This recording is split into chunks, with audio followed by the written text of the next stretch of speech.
Top watch-out situations for firefighters working on installations. The obvious number one is safety and unexploded ordnance. It always rises to the top of the list, as well as access. We have to really coordinate closely with our range control operators to ensure that we don't enter a hot mission space.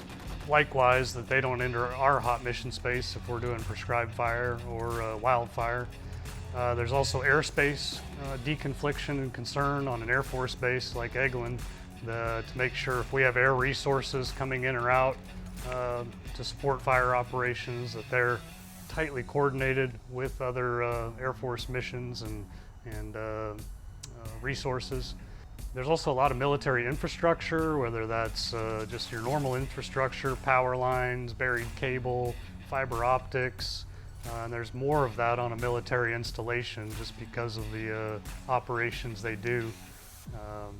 And there's also a lot of embedded test areas and base lodging, cantonment areas that are kind of like small urban interface situations where we have to work around housing, buildings, radars, different test assets, as well as targets, test assets and targets that we just have to protect around, and you don't often get a briefing on what's in and around those targets, so we have to do some reconnaissance typically and then brief the crew.